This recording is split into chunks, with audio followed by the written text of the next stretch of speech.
अस्सलाम वालेकुम। We are software engineering lecture series में हम एक important evolutionary model spiral process model को डिस्कस करेंगे। So let get started. Basically spiral model क्या है? कॉम्बिनेशन है आइटरेटिव डेवलपमेंट यानी iterative model and waterfall model का। हमने ऑलरेडी स्पाइरल मॉडल से पहले बहुत से हमने प्रोसेस मॉडल डिस्कस किए जिनमें हमने waterfall model, iterative and other जो है इंक्रीमेंटल मॉडल को डिस्कस किया। सो स्पाइरल मॉडल आइटरेटिव डेवलपमेंट किस तरह से है? बिकॉज ये इंक्रीमेंटल रिलीज होती है सॉफ्टवेयर की। सॉफ्टवेयर जो हमारा डिजायर्ड प्रोजेक्ट है वो विद इन वन रिलीज जो है वो कंप्लीट नहीं होता, ठीक है। और वाटरफॉल इसलिए क्योंकि ये एक लीनियर अप्रोच को फॉलो करता है, यानी कंट्रोल्ड एंड लीनियर एस्पेक्ट की वजह से हम इसे स्पाइरल मॉडल में इंक्लूड करते हैं।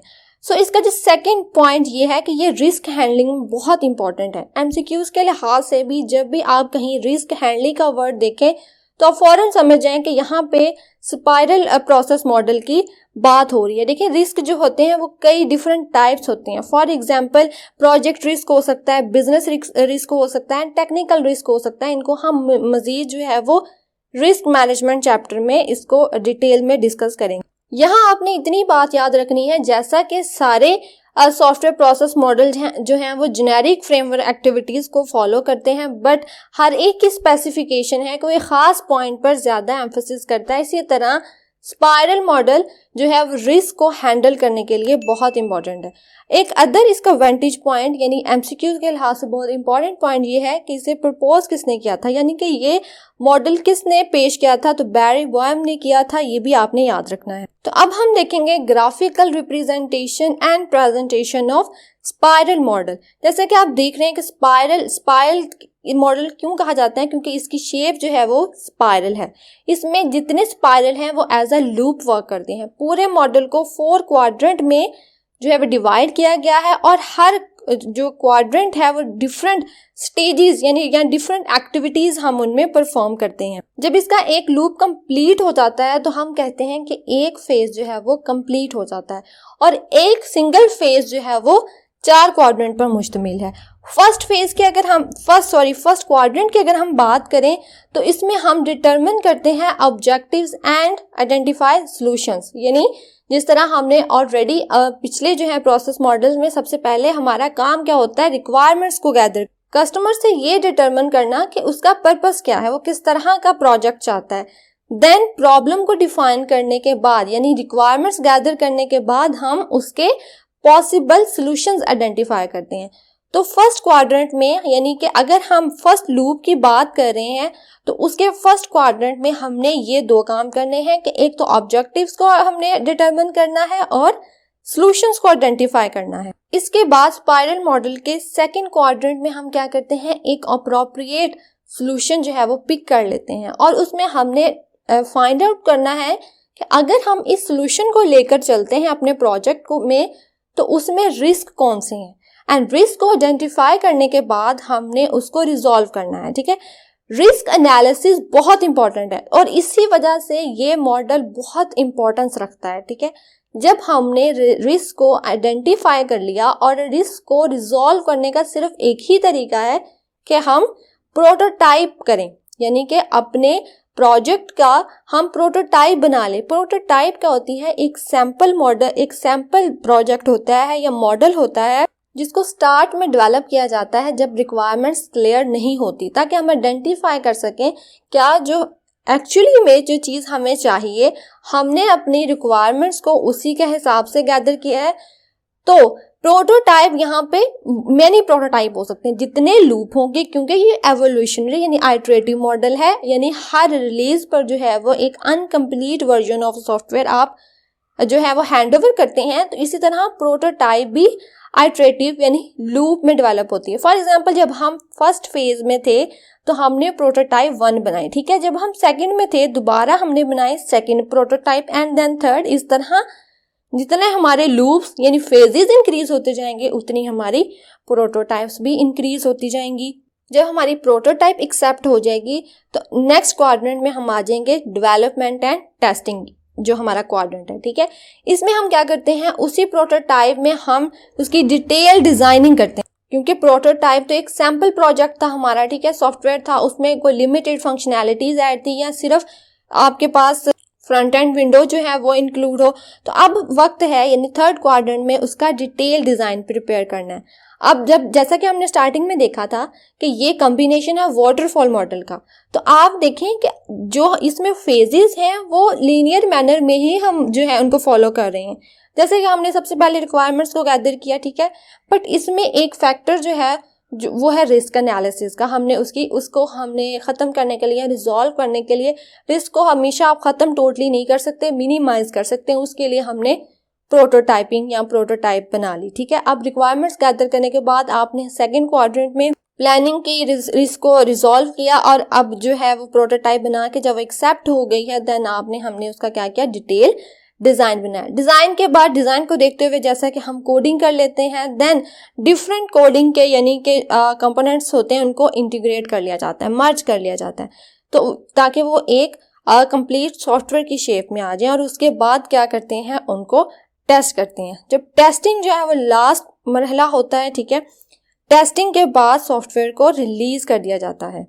रिलीज मीन हैंड ओवर कर दिया जाता है। अब यहाँ पर एक बात है, जो स्पाइरल मॉडल है इसमें अगर आप देखें कि जो हमारी प्रोग्रेस है ना वो एंगुलर होती है, ठीक है, यानी ये देखें कि एक एंगल है, यानी जब आप फर्स्ट क्वाड्रेंट में थे, ठीक है, आपने कुछ पार्ट उसका कवर किया। जब हम क्वाड्रेंट्स की बात करते हैं तो हम एंगल्स की बात करते हैं ना, तो जैसे ही हमने जो है 360 तक चले जाएंगे तो हमारा एक पूरा सर्कल जो है वो कंप्लीट हो जाता है। तो इस तरह प्रोग्रेस जो है यानी एंगुलर डायमेंशन में मूव करती है। और जो कॉस्ट है हमारी, ठीक है, वो मैं आगे भी हम डिस्कस करेंगे। कॉस्ट हमेशा जैसे ही रेडियस इंक्रीज होगा ना, फॉर एग्जांपल यहाँ पे देखें, प्रोजेक्ट को हमने रिलीज कर दिया यानी हमने हैंड ओवर कर दिया, तो चौथा क्वाड्रेंट क्या करता है कि वो उसमें कस्टमर एवेल्युएट करता है कि क्या उसकी स्पेसिफिकेशन के अकॉर्डिंग, रिक्वायरमेंट्स के अकॉर्डिंग सॉफ्टवेयर प्रोजेक्ट डेवलप हुआ है या नहीं। अगर वो कहता है कि इसमें कोई चेंजिंग कर दी जाए या मेरी कोई और डिमांड्स हैं, तो उसके लिए फिर हम दोबारा से प्लानिंग करते हैं, अगला फेज स्टार्ट हो जाता है। फॉर एग्जांपल यहाँ से चलकर अभी हम यहाँ तक पहुंचे, हमने रिलीज किया फर्स्ट जो हमारी प्रोडक्ट है, जो हमारा फर्स्ट फेज जो प्रोजेक्ट या सॉफ्टवेयर जो रिलीज करता है उसको हम कहते हैं कॉन्सेप्ट डेवलपमेंट प्रोजेक्ट। बहुत लिमिटेड फंक्शनैलिटीज के साथ होते हैं। फिर हमने क्या किया, नेक्स्ट फेज की प्लानिंग की और यहाँ से स्टार्ट किया, ठीक है। इन सारे फेजेस को जो कि ये मैनी हो सकते हैं, ठीक है, डिपेंड करता है कि आपके प्रोजेक्ट का साइज कितना है। जो पहला जो होगा उसको हमने कंसेप्ट डेवलपमेंट प्रोजेक्ट कहना है, जो बाकी होंगे उनको हम प्रोडक्ट इन्हांसमेंट प्रोजेक्ट कहते हैं, ठीक है। जितना प्रोजेक्ट का साइज ज़्यादा होगा उतने लूप्स ज़्यादा होंगे, और जितने ही लूप्स इंक्रीज होंगे उतनी क्या होगी, कॉस्ट बढ़ जाएगी। क्योंकि ये सर्कल है जैसे हमारे पास, और ये सर्कल का ये क्या होता है, रेडियस होता है। जितना रेडियस ज़्यादा हो जाएगा उतनी कॉस्ट बढ़ जाएगी।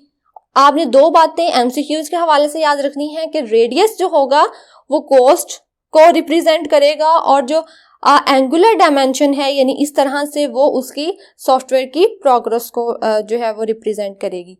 एक और इम्पॉर्टेंट जो पॉइंट है इस मॉडल के हवाले से वो ये है कि इसको मेटा मॉडल भी कहते हैं। मेटा मॉडल क्यों कहते हैं, बिकॉज अगर आप ज़रा थोड़ा सा गौर करें तो इस प्रोसेस मॉडल में ऑलमोस्ट सारे जितने भी हमने प्रोसेस मॉडल डिस्कस किए हैं उनकी कुछ ना कुछ एट्रीब्यूट्स हैं, लाइक लीनियर भी है, आइटरेटिव भी है, इंक्रीमेंटल भी है। तो हर जगह जो है वो एडजस्ट हो जाता है ये प्रोसेस मॉडल, तो इस वजह से इसको मेटा मॉडल भी कहा जाता है। क्योंकि इस मॉडल को हम तब पिक करते हैं जब हमने ऐसी एप्लीकेशन बनानी हो जो कि थ्रू आउट लाइफ जो है वो उसमें कुछ ना कुछ चेंजिंग आ रही हो। फॉर एग्जांपल हमने बड़े बिग प्रोजेक्ट्स की बात करें, जैसे रिपोर्ट्स पे जब काम किया गया था तो पहला रिपोर्ट्स जो है वो बिल्कुल एक लिमिटेड वर्जन का होगा, ठीक है।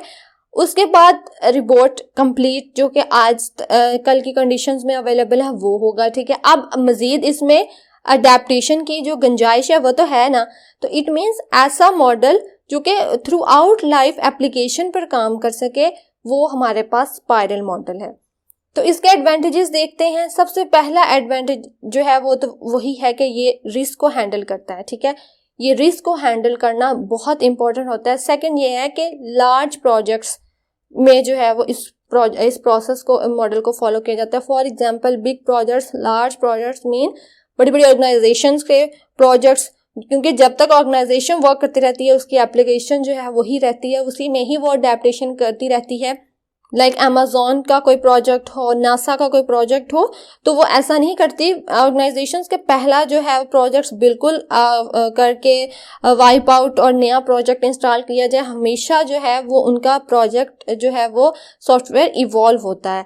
नेक्स्ट इसका ये है कि फ्लेक्सिबिलिटी, क्योंकि इसमें एक तो डिफरेंट इंक्रीमेंटल रिलीजेस हैं, ठीक है। जैसे जैसे डिमांड्स बढ़ती जाती हैं ना, सॉफ्टवेयर में अपने आप में उसको अब्जॉर्व कर लेता है, क्योंकि हर रिलीज के बाद हमारे एंड चौथा जो क्वाड्रेंट था उसमें हम एवेल्यूएशन करते हैं। अगर कस्टमर ये समझता है कि नहीं मुझे इसमें ये फंक्शनैलिटी भी चाहिए, तो वो हम उसमें क्या करते हैं, एक नेक्स्ट लूप ऐड कर लेते हैं और उसको प्रोजेक्ट में ऐड कर लेते हैं। और यही वजह है कि ये हमें फ़ायदा देता है कस्टमर को सेटिस्फाई करने में। तो आज की इस वीडियो से रिलेटेड अगर कोई भी क्वेश्चन हो तो कमेंट में ज़रूर मेंशन करें। अल्लाह हाफिज़। चैनल को सब्सक्राइब करना मत भूलें।